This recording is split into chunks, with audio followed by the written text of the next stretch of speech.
Hi everyone, तो इस video के अंदर हम 7 पॉइंट्स डिस्कस करेंगे। अगर तुम उनमें से 6 और 7 वाला नहीं भी देखोगे तो चलेगा। वो पॉइंट्स एक्चुअली एक सेट ऑफ स्टूडेंट्स के लिए, सबके लिए नहीं है। तो यहां मैं सिर्फ 11th वाले बच्चों से बात करने वाला हूं। तो जो बच्चे सोच के बैठे कि हाँ 12th वालों के लिए भी कुछ होगा, नहीं, ये नीट वाले बच्चों के लिए जरूर है, लेकिन ये सिर्फ उन बच्चों के लिए जो बच्चे भी 11th में। तो अब से लेके तुम अपने बचे हुए महीनों में किस तरह से प्रिपरेशन को चालू करो, क्या क्या टारगेट्स तुम फिक्स करो। एक मैं इंपॉर्टेंट बात बताने वाला हूं जो मैं हमेशा बच्चों को मना करता हूं। वो इंपॉर्टेंट बात ये है कि मैं सभी बच्चों को मना करता हूं कि तुम लोग ना मार्किंग स्कीम, सिलेबस ये सब मत देखो, लेकिन यहां मैं बताने वाला हूं क्यों, है ना। तो अच्छा, एक और चीज, मैं तुम लोगों के लिए मंथली टारगेट्स की वीडियोस भी बनाने वाला हूं। तो हम लोग मंथली टारगेट सेट करेंगे। जो मैं पढ़ा रहा हूं तुम लोगों को पता होगा, मैं और आकाश सर इस फ्री बैच ऑलरेडी कराई रहे हैं। तो जो हम पॉइंट्स कराते जा रहे हैं, तुम लोग हमें कमेंट सेक्शन में बताओ कि सर अगला चैप्टर ये कराओ, ठीक है। तो देखो, इस वीडियो के सबसे पहला अपना सिलेबस जानो, मतलब खोल के देखो तो सही है तुम्हारे सिलेबस में कितने चैप्टर्स हैं, किस चैप्टर के कितने मार्किंग स्कीम तुम्हें पता होना चाहिए। एग्जाम पैटर्न, मार्किंग स्कीम क्यों पता होना चाहिए, सोचो। तुमने एक चीज नोटिस की, जब तुम्हें पता चलता है कि तुम्हारे 10 दिन बाद एग्जाम है तो तुम पढ़ने बैठ जाते हो, बड़ी मेहनत से पढ़ रहे होते हो ना। लेकिन जब तुम्हें पता होता है ना अगले साल एग्जाम है, तो तुम ढीले पड़ जाते हो थोड़े टाइम के लिए। तो हमारे ब्रेन को ना छोटे छोटे टारगेट्स फिक्स करके उन्हें अचीव करने में अच्छा लगता है, लेकिन वहीं टारगेट दूर दिख जाए ना तो ढीला पड़ जाता है हमारा दिमाग भी। चलो ठीक है, तो मार्किंग स्कीम को पता करो। और उसके बाद एक इंपॉर्टेंट चीज क्या ध्यान रखोगे तुम, जैसे लेट्स से तुमने यूनिट्स एंड मेजरमेंट खत्म कर लिया, पहला चैप्टर है ना। अब उसके बाद देखो यूनिट्स एंड मेजरमेंट कितने मार्क्स का था, तो तुम्हारा उतने मार्क्स का टारगेट कंप्लीट हुआ। अब तुम कर लगाओ लॉज ऑफ तुम्हारे motion in one plane, motion in straight line, ठीक है, मोशन 1D 2D, ये करो। फिर देखो कितने कितने मार्क्स का तुम कवर करते जा रहे हो। तो इससे क्या होगा, तुम्हारे ब्रेन को जो छोटे छोटे टारगेट्स मिलते रहते हैं ना, तो वो कंसिस्टेंसी बनी रहती है। और कंसिस्टेंसी सबसे बड़ी बात है तुम जब प्रिपरेशन करते हो किसी भी कॉम्पिटिटिव एग्जाम की, ठीक है। अगला, मेक ए स्टडी प्लान। देखो, तुम्हारी पढ़ाई के अंदर कंसिस्टेंसी सबसे इंपॉर्टेंट है। तुम आज 10 घंटे 12 घंटे पढ़ लो, अगले दिन तुम 2 घंटे पढ़ रहे हो, फिर अगले दिन तुमने कुछ नहीं पढ़ा, फिर अगले दिन 6 घंटे पढ़ लिए। जब वो कंसिस्टेंसी नहीं रहती ना, तो कहीं ना कहीं तुम धीरे धीरे आगे जाके तुम डिमोटिवेशन आना ही आना है। तो वो स्टडी प्लान, दैट मीन्स तुम्हारा प्रॉपर टाइम टेबल बना होना बहुत जरूरी है।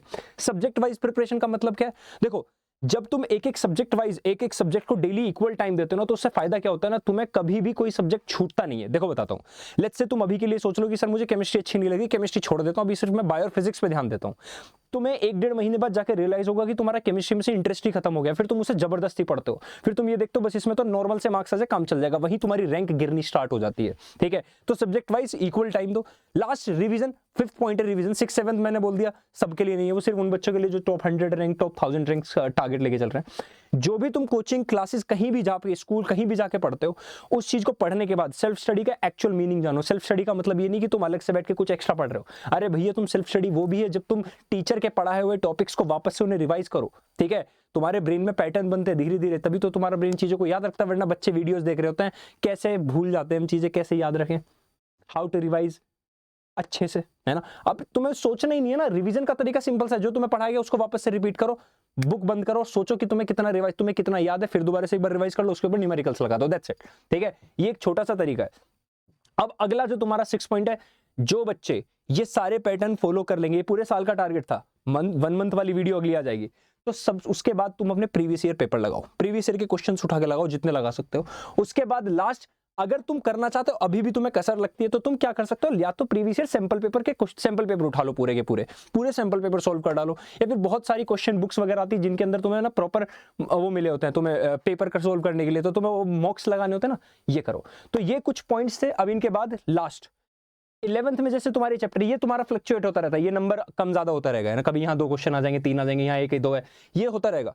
ये डेटा भी अलग होता रहेगा। ये डेटा भी तुम्हें दिखा रहा है कि 11th 12th कंप्लीट का, तुम्हें पता होना चाहिए पूरा, तुम नीट एग्जाम में 11th 12th दोनों का सिलेबस आने वाला है ना।